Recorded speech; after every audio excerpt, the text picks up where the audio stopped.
today's video. I apologize that it has to be a voiceover, but we're still at my parents' house and everyone was asleep, and I was worried I would wake everyone up by filming this video. So let's get into it. The first paycheck of March for my husband, he got paid $1,638.51, and we had no extra money, so that is our total as well. And then here we're going to figure out the increase by subtracting the budgeted amount from the actual amount, and that gives us an increase of $452.66, and then no extra, so that is our total increase as well.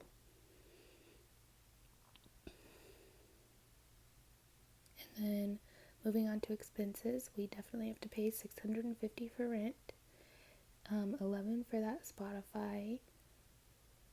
And then my electric, I could not remember how much the bill was, so I just moved on from here.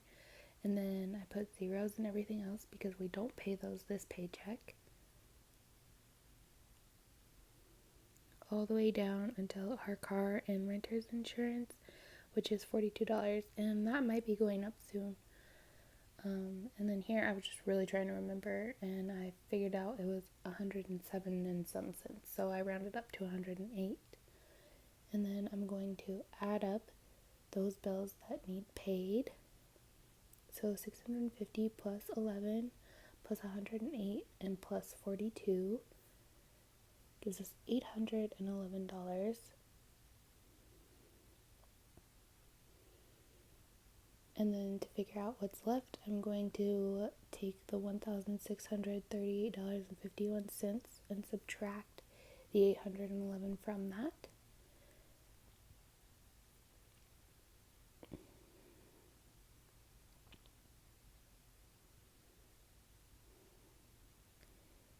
As you can see, that's a much larger amount from the budgeted, which was super nice. A huge blessing. Okay, and then for God's guap, I just leave the budgeted amount that I had and plan for that, and then $200 for groceries because we spend $100 a week, and then gas I up to $100 since we had the money in our budget, $50 a week, and then for my husband I upped to $30 so that he had $15 per week. And I'm gonna add all that up. 186 plus 200 plus 100 plus 30 gives us 516, which isn't too much more than the budgeted amount. And then to figure out what's left from there, I'm going to take the previous left amount, so $827.51 minus 516 gives us $311.51. And then moving on to debt, I decided to do 100 here, but you'll see later on in the video that I do change this. And then that leaves us with $211.51 going into our sinking funds, which is amazing because, as you can see, I did not think we'd be able to stuff our sinking funds until the next paycheck, and it was going to be a low amount and we were going to be negative. So here I'm starting with the ones that I know for sure get stuffed as much as possible, if that makes sense. So if we have the money to stuff their monthly amount, I make sure I do it because savings is so important. So I did 20 for my daughter JC's savings, and then 25 for our retirement, and then hopefully next check we have enough to do another 20 and another 25. And then car, I did 25 because we recently got an oil change and completely depleted that fund. And this is me just kind of taking you through the process of deciding where to put our sinking fund money. It's not cut and dry every single time, and it is a process of elimination and deliberation, and it's hard deciding and trying to plan for things. So I did 30 for my husband and I's savings, and then $20 for my daughter JC's fund, and that's just for absolutely anything that she could want or need. Her savings we tried to not touch at all. And then I went ahead and did 15 for travel.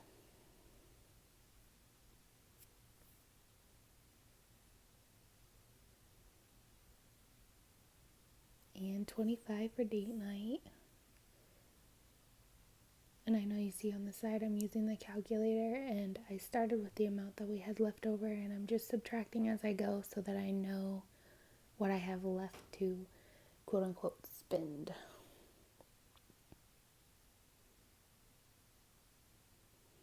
And here I did a little math blunder, but I'll figure it out.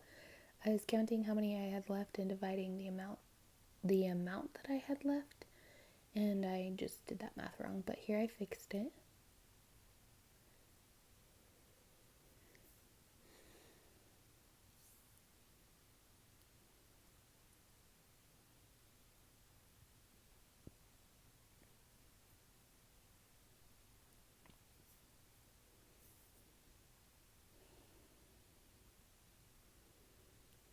Spending, I went ahead and did 20.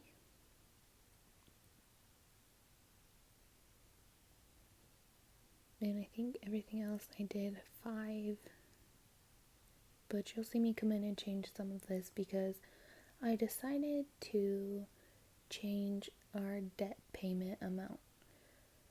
I had only budgeted, I think, $100 total for the month, extra payment for debt. And so here I went and got my sinking fund binder to see how much that we would ideally like to go into our sinking funds every single month, and decided from there to change this debt extra payment to $50.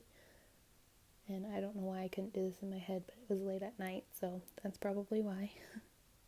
So I just added that to what was left over, and that gave us 261 instead of 211.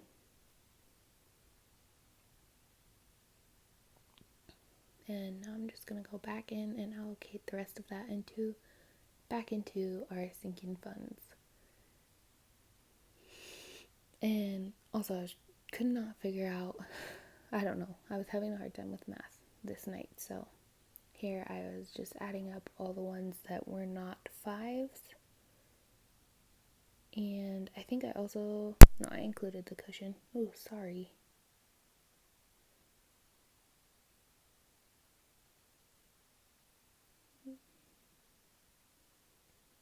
So I subtracted that from 261, and that left me with $70 still to allocate. So I erased the 5s because I knew I wanted to put more in those ones.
And it was also nice to be able to add $5 more to our cushion. I know that seems silly, but $5 is the difference in point A to point B in your gas tank. So, and then here I'm going to add up all those amounts again just to make sure it comes out to $261.